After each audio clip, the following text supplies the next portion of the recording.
Hello students, welcome to the mechanics institute.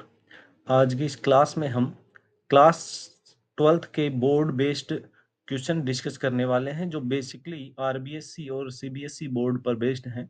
इसमें हम chapter 7 के जो बोर्ड का पैटर्न है उसी हिसाब के हमने क्वेश्चन इसमें डाले। इसमें हमने मोस्टली 4 सेक्शन में इसको डिवाइड किया है। एक तो ऑब्जेक्टिव क्वेश्चन का सेक्शन है, एक फिल इन द ब्लैंक्स का सेक्शन है और एक जो वेरी लॉन्ग या ऐसे टाइप क्वेश्चन आते हैं उसका सेक्शन है। उसमें कुछ हमने एक सेक्शन में न्यूमेरिकल्स भी अलग से डाले हैं। देखिए, पहले ऑब्जेक्टिव सेक्शन पर आते हैं। पहला क्वेश्चन हमारे पास क्या है? भारत में प्रत्यावर्ती धारा की आवृत्ति कितनी है? What is the frequency of alternating current in India? India में आपको ये बताना है। तो इंडिया में फ्रीक्वेंसी होती है अल्टरनेटिंग करंट की 50 हर्ट्ज। नेक्स्ट क्वेश्चन है, शुद्ध प्रतिरोधी परिपथ में वोल्टता और धारा के बीच कोण या कला कोण कितना होता है? What is the phase angle between voltage and current in purely resistive circuit? Purely resistive circuit में वोल्टेज और करंट सेम फेज में होते हैं तो उनके बीच में फेज डिफरेंस 0 होता है। ठीक है, नेक्स्ट क्वेश्चन, प्रेरकत्व का मात्रक क्या होता है? प्रेरकत्व इंडक्टेंस की यूनिट होती है Henry. Okay, next question. Question number 4 हमारे पास है, ट्रांसफॉर्मर का क्या है? What is the function of transformer? Transformer है वो वोल्टेज को ट्रांसफॉर्म करता है तो वोल्टता को परिवर्तित करता है, टू चेंज वोल्टेज। ठीक है, धारिता का मात्रक क्या? धारिता का कैपेसिटेंस का जो यूनिट है वो होता है फेरेड। शुद्ध प्रेरकत्व परिपथ में धारा और वोल्टता के बीच कला कोण या कोण कितना होता है? What is the phase difference? What is the phase difference between voltage and current in purely inductive circuit? Phase difference 90 का होता है इसमें। अगर हम इंडक्टिव सर्किट की बात करें, शुद्ध प्रेरकत्व परिपथ की बात करें, तो ई का या वी का formula V naught sine omega t होता है और आई होता है I naught sine omega T minus 90 degree या पाई बाई 2। ठीक है, तो 90 डिग्री का यहाँ पर फेज डिफरेंस होता है। किसी संधारित्र पर प्रत्यावर्ती धारा प्रवाहित करने पर धारा और वोल्टता के, वो हमने इंडक्टर के लिए बात किया। ये क्वेश्चन कैपेसिटर के लिए पूछा गया है। What is the phase difference between voltage and current in capacitive circuit with AC supply? ये भी 90 डिग्री होता है। कैपेसिटर और इंडक्टर सर्किट में धारितीय और प्रेरकीय परिपथ में 90 डिग्री का फेज डिफरेंस होता है और शुद्ध प्रतिरोधीय परिपथ में 0 डिग्री होता है। एलसीआर श्रेणी परिपथ में अनुनाद कब होता है? जब प्रेरकीय प्रतिघात और धारितीय प्रतिघात, इंडक्टिव रिएक्टेंस और कैपेसिटिव रिएक्टेंस इक्वल हो जाते हैं तो वो कंडीशन क्या बोली जाती है? रेजोनेंस बोली जाती है। शक्ति गुणांक अधिकतम का अधिकतम मान क्या होता है? शक्ति गुणांक कोश फाई बोलते हैं शक्ति गुणांक को, उसका अधिकतम मान होता है 1। शक्ति गुणांक का अधिकतम मान होता है 1 और वो होता है प्योरली रेसिस्टिव या रेजोनेंस सर्किट के लिए। प्रत्यावर्ती धारा एसी का औसत मान कितना होता है? एसी का एवरेज वैल्यू होता है 0। कंप्लीट साइकिल में एसी का एवरेज वैल्यू है वो 0 होता है। ठीक है, एक प्रत्यावर्ती धारा का आरएमएस मान अधिकतम मान का कितना भाग होता है? आई आरएमएस जो है वो आई नोट का 1/√2 होता है। तो आई आरएमएस है, आई नोट का क्या होता है हमारे पास? 1/√2। हमने ये फॉर्मूला निकाला भी है, I R M S equal to I naught by root two. ठीक है, प्रत्यावर्ती धारा का तात्क्षणिक मान किस समीकरण से व्यक्त किया जाता है? तात्क्षणिक मान का फॉर्मूला होता है I equal to I naught sine omega t, instantaneous value of AC current. यदि प्रत्यावर्ती धारा का आरएमएस मान 10 एम्पियर है तो उसका अधिकतम मान, आरएमएस मान 10 एम्पियर है, अभी अभी हमने बात की कि आई आरएमएस होता है, आई आरएमएस जो होता है वो आई नोट बाई रूट टू होता है, तो आई नोट हो जाएगा रूट टू इंटू आई आरएमएस। ठीक है, तो 10 को √2 या 1.414 से मल्टीप्लाई करेंगे तो आ जाएगा 14.14 एम्पियर। तो ये आपके पास पीक करंट आ जाएगा। यदि एक शुद्ध प्रतिरोधी परिपथ प्योरली रेसिस्टिव सर्किट में प्रत्यावर्ती धारा प्रवाहित हो रही है तो वोल्टता और धारा के मध्य कला कोण कितना होता है? अभी अभी हमने बात की, प्योरली रेसिस्टिव सर्किट में फेज डिफरेंस या कला कोण कितना होता है? 0 डिग्री होता है। प्रेरकीय प्रतिघात का मात्रक क्या होता है? इंडक्टिव रिएक्टेंस हो और कैपेसिटिव रिएक्टेंस हो या रेजिस्टेंस हो, सब के मात्रक क्या होते हैं? ओम होते हैं, क्योंकि ये सब इम्पीडेंस होते हैं। यदि एक प्रेरकत्व में प्रत्यावर्ती धारा प्रवाहित की जाती है तो इसमें ऊर्जा संग्रहित होती है। प्रेरकत्व में ऊर्जा संग्रहित होती है विद्युत क्षेत्र में, इलेक्ट्रिक फील्ड में। When AC flows through an inductor, energy is stored in the form of electric field. यदि धारिता 10 माइक्रोफेरड और आवर्ती 50 हर्ट्ज हो, आपको सी का वैल्यू दे दिया 10 माइक्रोफेरड एंड फ्रीक्वेंसी दे दी 50 हर्ट्ज। धारितीय प्रतिघात एक्सी का फॉर्मूला होता है 1 ओवर ओमेगा सी या 1 ओवर 2 पाई एफ सी। तो एफ की वैल्यू आपके पास 50 है, तो 1/50 इंटू 2 पाई करेंगे तो 100 पाई, और 10 माइक्रोफेरेड हम इसकी कैलकुलेशन कर देंगे। तो 1 में अपन क्या करेंगे, देखो 100 पाई हो गया और 10 हो गया 1000 पाई। ठीक है, इसको मल्टीप्लाई करेंगे तो 1 में डिवाइड करना आपको, माइक्रोफेरेड 10 की पावर 6 चला जाएगा ऊपर, तो 1 में डिवाइड करना, अब 10 की पावर 6 में आपको डिवाइड करना है 3140 का। ठीक है, तो आंसर आएगा 318 ओम। ठीक है, ये आपके पास आंसर आ जाएगा। एलसीआर श्रेणी परिपथ में अनुनादी आवर्ती का सूत्र, ये अच्छा क्वेश्चन है। अनुनादी आवर्ती का सूत्र क्या होता है, F R equal to 1/2 pi root 1/2 pi root L C. आपके पास ये फॉर्मूला आ गया। किसी परिपथ में शक्ति गुणांक अधिकतम होने की स्थिति में वोल्टता और धारा के मध्य कोण, पावर फैक्टर अधिकतम होता है। पावर फैक्टर अधिकतम होता है प्योरली रेसिस्टिव सर्किट में या रेजोनेंस सर्किट में, और उस टाइम फेज डिफरेंस होता है 0। तो फेज डिफरेंस 0 होगा तभी कोस पाई का वैल्यू क्या होगा, मैक्सिमम। एसी शक्ति निकालने का सही सूत्र क्या है? एसी सर्किट में करेक्ट फॉर्मूला क्या है पावर कैलकुलेट करने का? तो पी होता है वीआरएमएस आईआरएमएस। इसको पीआरएमएस भी बोलते हैं, वर्चुअल पावर या आभासी शक्ति भी बोलते हैं। P equal to VRMS IRMS cos pi. Cos pi को बोला जाता है पावर फैक्टर, शक्ति गुणांक। यदि शक्ति गुणांक 0.5 है तो इसका क्या अर्थ है? If the power factor is 0.5 what does it indicate? शक्ति गुणांक 0.5 है, इसका मतलब कोस फाई 0.5 है। 0.5 या 1/2 किसके लिए होता है? फाई इक्वल टू 60 डिग्री पर। तो करंट और वोल्टेज के बीच में कितना फेज डिफरेंस है? 60 डिग्री का। There is a 60 degree phase difference between current and voltage. ठीक है, नेक्स्ट क्वेश्चन, ट्रांसफॉर्मर किस सिद्धांत पर कार्य करता है? ट्रांसफॉर्मर में काम करता है अन्योन्य प्रेरण, या इसकी जगह ऑप्शन आपको विद्युत चुंबकीय प्रेरण भी मिल सकता है। तो ट्रांसफॉर्मर है वो म्यूचुअल इंडक्शन या इलेक्ट्रोमैग्नेटिक इंडक्शन पर काम करता है। नेक्स्ट क्वेश्चन, कैसे काम करता है ट्रांसफॉर्मर में? हमारे पास दो कॉइल्स होती है, प्राइमरी कॉइल और सेकेंडरी कॉइल, दोनों अन्योन्य प्रेरण द्वारा एक दूसरे से म्यूचुअल इंडक्शन द्वारा कनेक्टेड होती है। ठीक है, यदि ट्रांसफॉर्मर में प्राथमिक कुंडली में 500 फेरे और द्वितीय कुंडली में 250 फेरे हैं तो यह ट्रांसफार्मर होगा। प्राइमरी कॉइल में नंबर ऑफ टर्न्स, फेरों की संख्या ज्यादा है, और द्वितीय कुंडली में फेरों की संख्या कम है। तो प्राइमरी कुंडली में फेरों की संख्या ज्यादा है, द्वितीयक में कम है, इसका मतलब ये हो गया कि ट्रांसफार्मर वोल्टेज को डिक्रीज करेगा, और जो ट्रांसफार्मर वोल्टेज को डिक्रीज करता है उसको बोलते हैं स्टेप डाउन ट्रांसफार्मर, अपचाई ट्रांसफार्मर। क्योंकि हमें फॉर्मूला पता है वीपी बटा वीएस इक्वल टू होता है एनपी बटा एनएस। इसका मतलब number of turns directly proportional होता है वोल्टेज के। किसी शुद्ध प्रतिरोधीय परिपथ में वोल्टता और धारा के मध्य कोण 0 डिग्री होता है। ये पहले भी आ चुका है ये प्रश्न। ठीक है, अच्छा प्रश्न है। यहाँ शुद्ध प्रतिरोधीय परिपथ की जगह श्रेणी अनुनादी एलसीआर परिपथ भी दे सकता है। What is the phase angle between voltage and current in purely resistive circuit? 0 degree.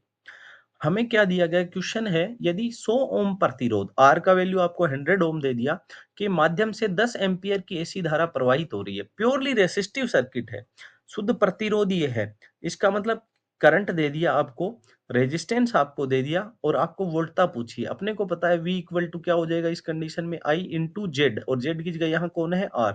तो आपके पास यहाँ से करंट क्या, वोल्टेज क्या आ जाएगा? V इक्वल टू 10 इंटू 100 क्या आ जाएगा? 1000 वोल्ट आ जाएगा, 1000 वोल्ट आ जाएगा। ठीक है, प्रेरकीय प्रतिघात का सूत्र, प्रेरकीय प्रतिघात एक्स ही होता है 1 ओवर प्रेरकीय प्रतिघात X L, sorry, inductive reactance X L का फॉर्मूला होता है ओमेगा एल या 2 pi F L. Okay, next question.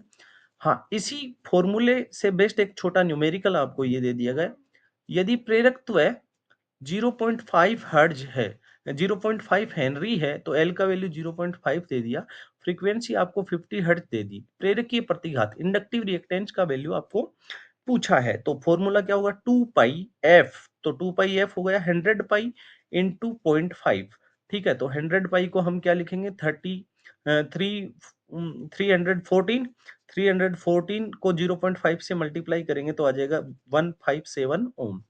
Next question, प्रेरकत्व के लिए धारा समीकरण क्या होगा? वोल्टेज का इक्वेशन दे रखा है, और हमें पता है कि शुद्ध प्रेरकीय परिपथ में, प्योरली इंडक्टिव सर्किट में, करंट जो है वो वोल्टेज से पाई/2 फेज या 90 डिग्री फेज पीछे चलता है, लेग्स बिहाइंड बाई 90 डिग्री।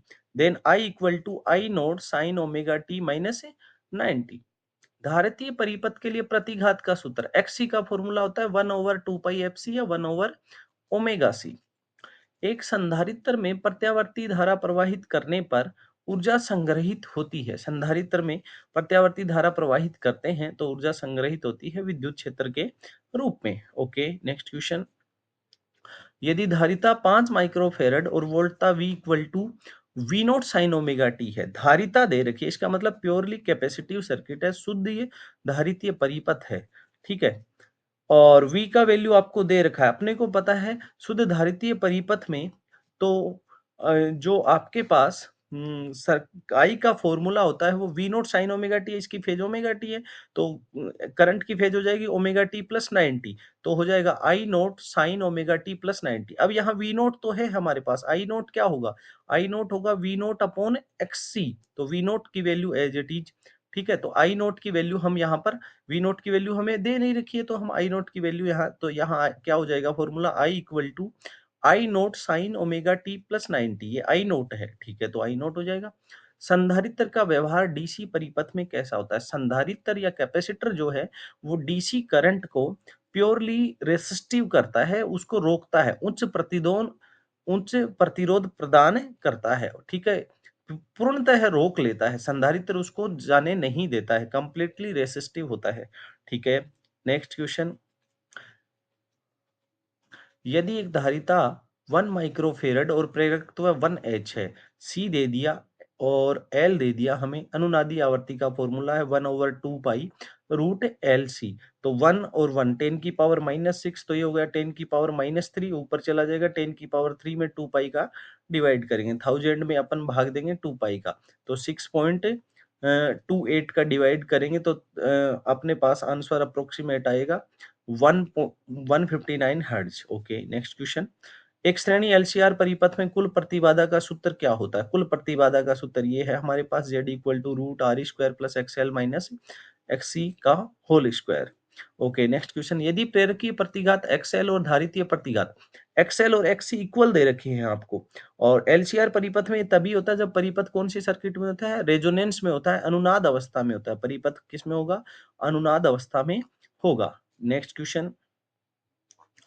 अ, श्रेणी अनुनाद पर एलसीआर परिपथ की कुल प्रतिबाधा, अनुनाद की स्थिति में जेड का वैल्यू, क्योंकि एक्सएल इक्वल टू एक्ससी हो जाता है, वो दोनों कैंसिल आउट हो जाते थे, तो कुल प्रतिबाधा जो है वो न्यूनतम होगी और किसके इक्वल होगी? आर के इक्वल, ठीक है। और अगर यहीं पर धारा पूछ लिया जाए तो कुल धारा होगी अधिकतम। शक्ति गुणांक का सूत्र क्या होता है? कोस फाई होता है आर बटा जेड, शक्ति गुणांक होता है cos phi equal to R बटा जेड। यदि शक्ति गुणांक 1 हो तो परिपथ में कौन सा तत्व प्रमुख रूप से होगा? कोस फाई 1 कब होगा? जब फाई का वैल्यू 0 होगा। फाई का वैल्यू 0 किसके लिए होता है? प्रतिरोधकीय परिपथ के लिए, रेसिस्टर के लिए। वाटहीन धारा क्या होती है? देखो, प्रतिरोधीय परिपथ में तो शक्ति क्षय होता है, लेकिन प्रेरकीय और संधारित्रीय या धारितीय परिपथ में, इंडक्टिव और कैपेसिटिव सर्किट में हमने ये देखा कि वहां पर पावर फैक्टर 0 आता है, क्योंकि फाई जो फेज एंगल है वो 90 डिग्री होने की वजह से पावर फैक्टर 0 आता है, तो पावर कंजप्शन या पावर डिसिपेशन होता नहीं है, शक्ति क्षय होता नहीं, तो इसको बोलेंगे वाटहीन धारा, ठीक है। तो केवल प्रेरक या संधारित्र तत्व में ये होता है। निम्नलिखित में से कौन सा कथन सही है?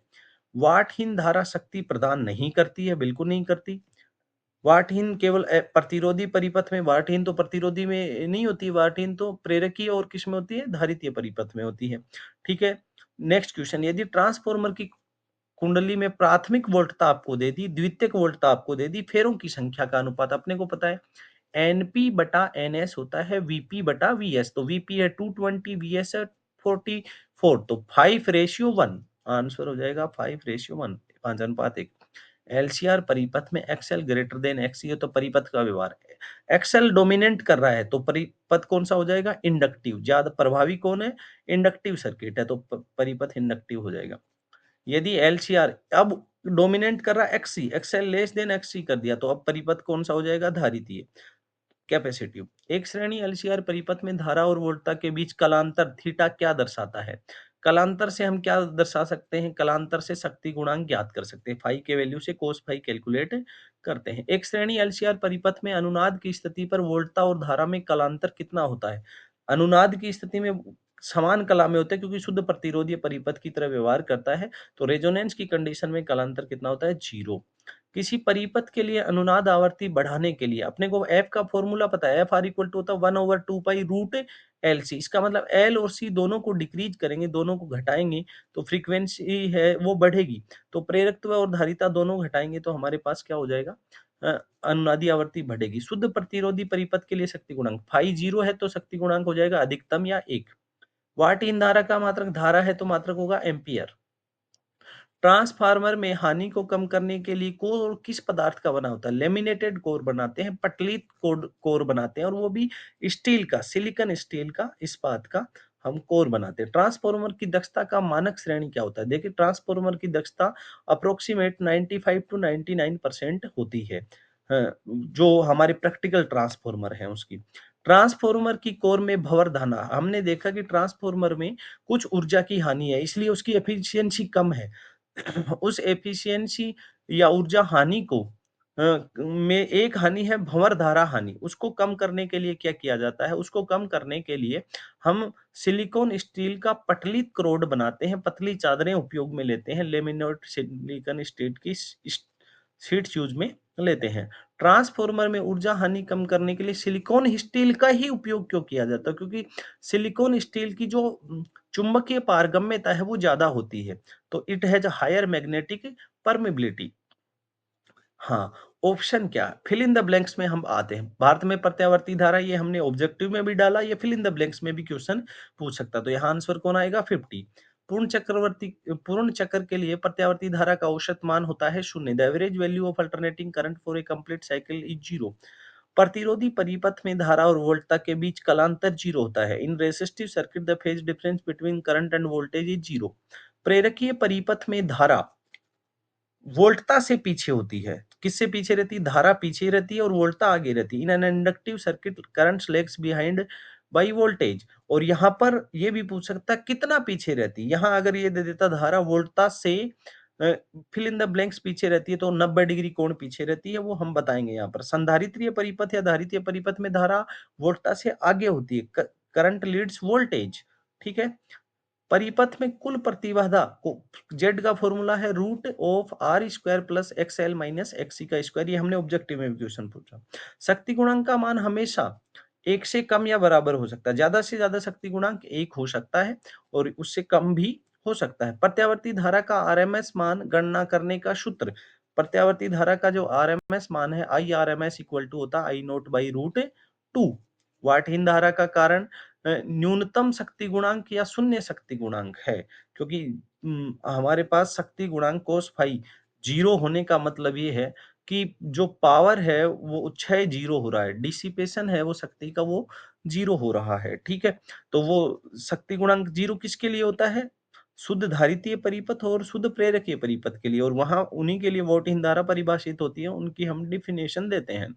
एक श्रेणी एलसीआर परिपथ में कुल प्रतिबाधा का सूत्र, ये दोनों क्वेश्चन सेम है 7 का और सॉरी 6 और 10 का, बस लैंग्वेज का डिफरेंस है, फॉर्मूला सेम है। यदि श्रेणी एलसीआर परिपथ में एक्सएल इक्वल टू, तो परिपथ अनुनाद स्थिति में होगा या अनुनादी स्थिति में होगा, इन रेजोनेंस स्टेट। अनुनाद की स्थिति में धारा और वोल्टता के बीच में कलांतर शून्य होता है क्योंकि समान कला में होते हैं, तो यहाँ पर आंसर आ जाएगा 0। श्रेणी एलसीआर परिपथ में अनुनादी आवृत्ति का सूत्र, ये भी ऑब्जेक्टिव में क्वेश्चन आ चुका है, F R equal to 1/2 pi root L C. अनुनाद की स्थिति में परिपथ की कुल प्रतिबाधा प्रतिरोध के बराबर होती है। जो रेजोनेंस कंडीशन है उसमें Z इक्वल टू R हो जाता है। शक्ति गुणांक का सूत्र क्या होता है? Cos phi equal to R बटा Z, ये हमने डिस्कस कर लिया।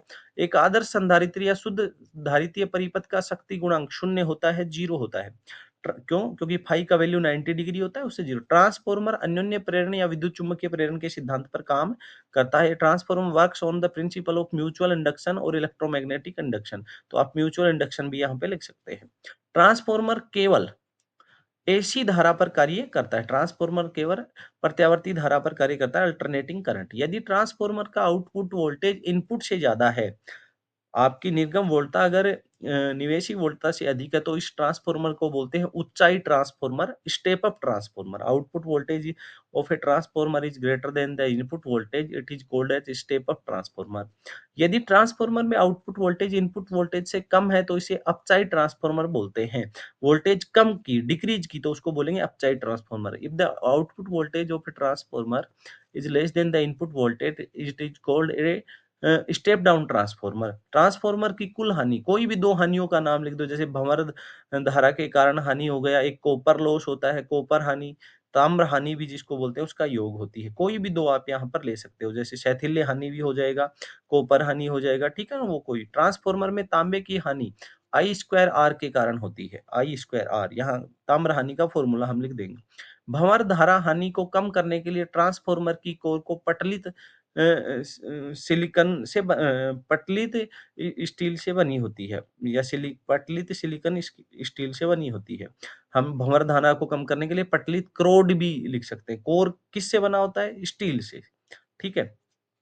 वाटहीन धारा को अ, वाटहीन धारा को कार्यहीन धारा भी कहते हैं। वाटहीन current is also called workless current, ठीक है। विद्युत ऊर्जा को एक स्थान से दूसरे स्थान तक कुशलतापूर्वक पहुंचाने के लिए ट्रांसफार्मर क्या करता है? विद्युत ऊर्जा को एक प्लेस से दूसरे प्लेस तक ट्रांसफॉर्म करता है, भेजता है, ट्रांसमिट करता है। टू एफी is to efficiently transfer electric energy from one place to another, transformer is used.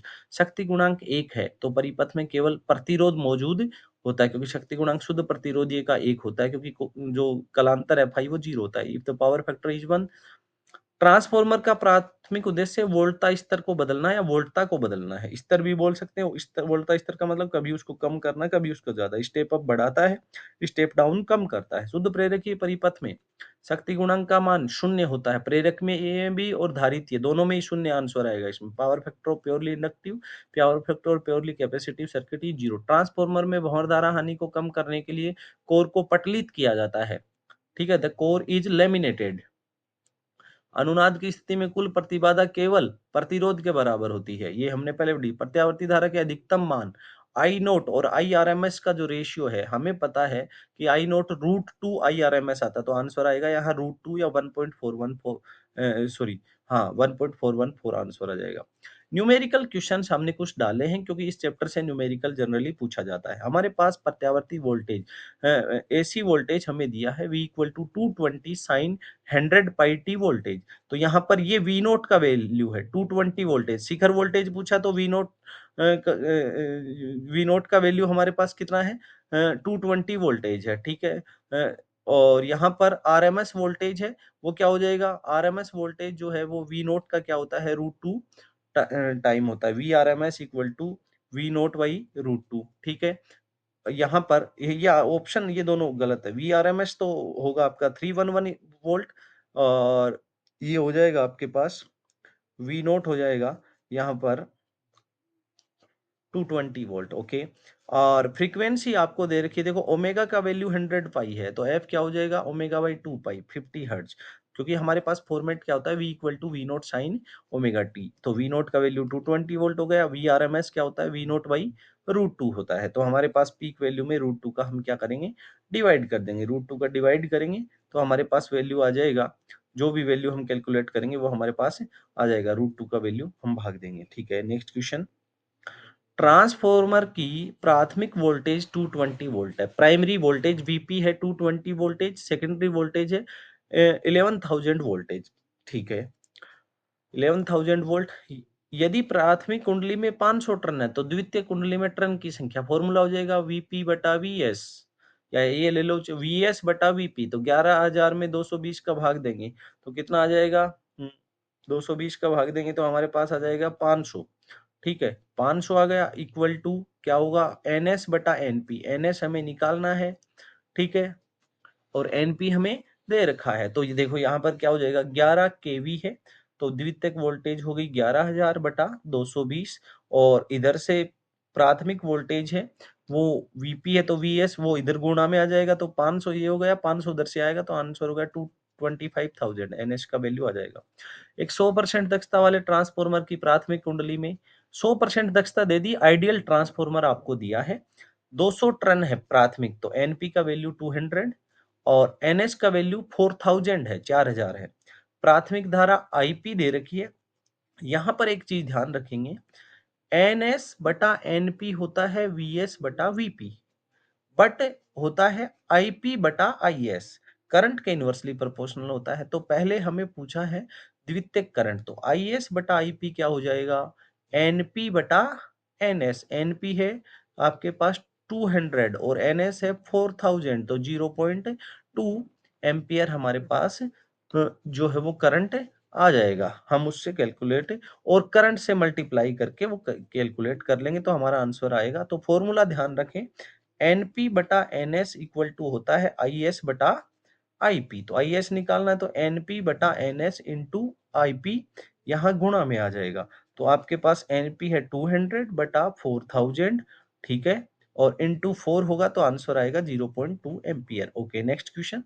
एक 50 ओम प्रतिरोध रेजिस्टेंस आर दे दिया, प्रेरकीय प्रतिघात आपको 100 ओम दे दिया, ठीक है, और वोल्टेज आपको 220, सप्लाई वोल्टेज मतलब वीआरएमएस का वैल्यू, फ्रीक्वेंसी आपको 50 हर्ट्ज दे रखी है, प्रतिबाधा जेड पूछी है। देखो क्या क्या जुड़ा हुआ है, प्रतिरोध जुड़ा हुआ है, प्रेरकीय प्रतिघात जुड़ा हुआ है। तो हम प्रतिबाधा क्या निकालें, जेड इक्वल टू क्या हो जाएगा, root R square plus XL का स्क्वायर। तो आर का स्क्वायर हो जाएगा 50 का स्क्वायर प्लस 100 का स्क्वायर, तो 50 का स्क्वायर और 100 स्क्वायर कैलकुलेट करके रूट कर देंगे तो हमारे पास ये आंसर आ जाएगा, ठीक है। फिर पूछा है करंट, करंट वीआरएमएस का वैल्यू ये रहा हमारे पास, तो हम तो इम्पीडेंस का भाग देके आईआरएमएस निकाल सकते हैं और आई नोट, इससे आई नोट का भी कैलकुलेट कर सकते हैं। पावर फैक्टर क्या होगा, देखो क्या जुड़ा हुआ है, प्रतिरोध और प्रेरकीय प्रतिघात जुड़ा हुआ है, तो पावर फैक्टर हमें निकालना है। तो पावर फैक्टर को कैलकुलेट करेंगे तो पावर फैक्टर होता है आर बटा जेड। तो आर का वैल्यू 50 ओम है और जेड का पहले क्वेश्चन में जो हमने कैलकुलेट किया उसको करेंगे तो हमारे पास आंसर आ जाएगा। एक श्रृंखला एलसीआर परिपथ में दिए गए क्या क्या दिए हैं आपको, एल दिया है, सी दिया है, आर दिया है, एसी सोर्स दिया है 2, तो ये वीआरएमएस का वैल्यू और फ्रीक्वेंसी। अनुनादी आवृत्ति F R equal to formula रखे 1/2 pi root L C, calculate करेंगे ये वैल्यू आ जाएगी, ठीक है। अनुनादी परिपथ पर प्रतिबाधा होती है प्रतिरोध के बराबर, प्रतिरोध 50 है में तो जेड भी क्या हो जाएगा 50 है। परिपथ में अधिकतम धारा, हमें पता है अनुनादी सर्किट में प्रतिबाधा न्यूनतम होती है और करंट है या धारा है वो मैक्सिमम होती है। तो प्रतिबाधा न्यूनतम है तो करंट हम मैक्सिमम उसको कैलकुलेट कर सकते हैं। वोल्टेज से हम क्या करेंगे, जैसे हमारे पास करंट है उसको कैलकुलेट कर देंगे, अधिकतम धारा आई नोट का वैल्यू वहां पर कैलकुलेट हम कर सकते हैं। 50 हर्ट्ज एसी आपूर्ति को 100 मिली हेनरी प्रेरक कुंडली, आपको फ्रीक्वेंसी दे रखी, आपको एल का वैल्यू दे दिया, तो एक्सएल निकाला, XL equal to 2 pi F L, calculate कर दो आंसर आ जाएगा। यहाँ सी दे दिया आपको कैपेसिटेंस की वैल्यू, यहाँ सप्लाई वोल्टेज और फ्रीक्वेंसी दे दी, तो आपको एक्ससी पूछा है। एक्ससी कैपेसिटिव रिएक्टेंस क्या होता है, 1/ओमेगा सी या 1/2 पाई एफ सी, उसको भी हम कैलकुलेट कर देंगे तो हमारा न्यूमेरिकल, इजी न्यूमेरिकल है, हम बेसिक फॉर्मूलों पर इनको काम कर सकते हैं। निबंधात्मक प्रश्न, ऐसे टाइप क्वेश्चन 4 नंबर का प्रश्न इस चैप्टर में से पूछता है। क्वेश्चन देखो, पहला क्वेश्चन, सिद्ध कीजिए कि शुद्ध प्रेरणिक परिपथ में प्रत्यावर्ती धारा वोल्टता से π/2 कला पीछे रहती है, जबकि शुद्ध धारितीय परिपथ में π/2 कला आगे रहती है। दोनों स्थितियों के फेजर आरेख बनाइए। तो शुद्ध प्रेरकीय परिपथ में जब हम बात करते हैं तो प्रत्यावर्ती धारा जो है उसकी फेज आती है I naught sine omega T minus π/2 और वोल्टेज की रहती है I naught V naught sine omega T. तो वो प्रूव करके बताना, फेजर डायग्राम बनाना है और सेम यही काम करना है धारितीय परिपथ के लिए। उसमें प्लस में आ रही थी, इसमें -π/2 और इसमें आएगी +π/2। Prove that in purely inductive circuit और कैपेसिटिव सर्किट दोनों करने विद फेजर डायग्राम। इस क्वेश्चन में शुद्ध प्रतिरोधी परिपथ में प्रत्यावर्ती धारा और वोल्टता की कला समान रहती है, तो हमें प्रूव करना है E equal to E naught sine omega T या V equal to V naught sine omega T लेके चलेंगे और प्रूव करना I equal to I naught sine omega T. Phasor आरेख भी बनाना है, वेव फॉर्म आरेख भी बनाना है, दोनों बनाने और माध्य शक्ति का मान भी ज्ञात करना है। P का जो वैल्यू आएगा वो हमें कैलकुलेट यहाँ पर करना है। एवरेज शक्ति का, prove that in pure resistive circuit alternating current and voltage remain in the same phase, draw the necessary phasor diagram and waveform diagram, calculate the average power. श्रेणी एलसीआर परिपथ क्या होता है, फेजर आरेख, एलसीआर श्रेणी की बात करनी है, फेजर आरेख विधि से उसको सोल्व करना है, प्रत्यावर्ती धारा ज्ञात करनी है, ठीक है? और प्रतिबाधा Z का फ़ॉर्मूला है वो ज्ञात करना है, जो कि हमारे पास आया था √R² + XL - XC का होल स्क्वायर। विशेष परिस्थितियाँ बतानी है। विशेष परिस्थितियाँ का मतलब XL ग्रेटर देन XC पर क्या कंडीशन आएगी, XL इक्वल टू XC पर अनुनादी स्थिति आएगी और XL लेस देन XC पर क्या आएगा वो हमें यहाँ पर मेंशन करना है। श्रेणी LCR परिपथ में अनुनाद हमें पता है XL इक्वल टू XC पर अनुनादी परिपथ होता है उसको समझाना है। उसके लिए अनुनादी आवर्ती का मान ज्ञात करना है और ये बताना है कि अनुनाद की स्थिति में श्रेणी LCR परिपथ स्वतः की भांति व्यवहार करता है, ये हमें प्रूव करना है, प्योरली रेसिस्टिव की तरह बिहेव करता है। फिर क्वेश्चन क्या है, श्रेणी LCR परिपथ में अनुनादी वक्र बनाना है, फ्रीक्वेंसी रिस्पांस कर्व या resonance curve series LCR circuit का बनाना है और उसमें आपको अर्ध शक्ति बिंदुओं को दर्शाना है और उनको परिभाषित करना है और वक्र की बैंड चौड़ाई का व्यंजक जो हमने डिस्कस किया है वो आप कैलकुलेट करके इसमें बताएंगे। फिर नेक्स्ट क्वेश्चन अच्छा क्वेश्चन है, ट्रांसफार्मर क्या होता है, क्या काम है उसका, इसका सिद्धांत और कार्यप्रणाली आपको बताना, प्रिंसिपल वर्किंग बताना है। प्राइमरी कॉइल और सेकेंडरी कॉइल की जो नंबर ऑफ टर्न है, फेरों की संख्या और वोल्टेज के बीच में रिलेशन स्टेब्लिश करना है, स्थापित करना है और ट्रांसफार्मर का आवश्यक चित्र भी बनाना है। ट्रांसफार्मर में ऊर्जा हानियाँ होती हैं, वो कैसे होती है, कौन-कौन सी ऊर्जा हानियाँ हैं, उनको दूर कैसे किया जा सकता है, उनको रिड्यूस कैसे किया जा सकता है, वो बताना है। फिर वाट इन धारा के कॉन्सेप्ट को आपको समझाना है इसमें, ठीक है? एसी सर्किट के पूर्ण चक्कर के लिए प्रत्यावर्ती धारा के तात्कालिक मान का तरंग रूप आरेख योग बनाना है, I equal to I0 sin omega T का। फिर उसके लिए माध्य धारा और वर्ग माध्य मूल धारा के व्यंजक को आपको व्युत्पन्न करना है। ये कुछ क्वेश्चन है, बड़े क्वेश्चन। एक क्वेश्चन जो हमारा पीछे थोड़ा-सा उसमें ऑप्शन गलत हो गया था। एक तो यहाँ पर जो ये है, ये देखना, ये आंसर चेक कर लेना, आंसर थोड़े गलत है। यहाँ पर वी नॉट का वैल्यू 220 वोल्ट आएगा, इसको आपको कैलकुलेट करना है, ये अलग आएगा वैल्यू और फ्रीक्वेंसी ठीक है। चलिए एक ऑब्जेक्टिव क्वेश्चन में हम बात कर रहे थे। ऑब्जेक्टिव क्वेश्चन कौन-सा? जो हमारे पास प्रेरकीय परिपथ में जो ऊर्जा वाला था वो क्वेश्चन हम पर बात कर रहे हैं। क्वेश्चन नंबर शायद 16 या 17 होना चाहिए अगर देखिए क्वेश्चन नंबर देख रहे हैं अपन। हुँ। क्वेश्चन नंबर, हाँ, ये प्रेरकत्व एवं प्रत्यावर्ती धारा प्रवाहित ऊर्जा संग्रहित होती है। ये विद्युत क्षेत्र नहीं आएगा यहाँ पर आएगा चुंबकीय क्षेत्र में। प्रेरकत्व की ऊर्जा संग्रहित होती है चुंबकीय क्षेत्र में, ये ध्यान रखना। और संधारित्र की होती है विद्युत क्षेत्र में। Okay, okay. आप इन ये बहुत इंपॉर्टेंट क्वेश्चन का शीट आपको प्रोवाइड की गई है। इनकी तैयारी कीजिए, बोर्ड पर्पज से ये जितने भी क्वेश्चन इंपॉर्टेंट थे उसको इसमें कलेक्ट किया गया है। Okay, all the best for your exam. Thank you.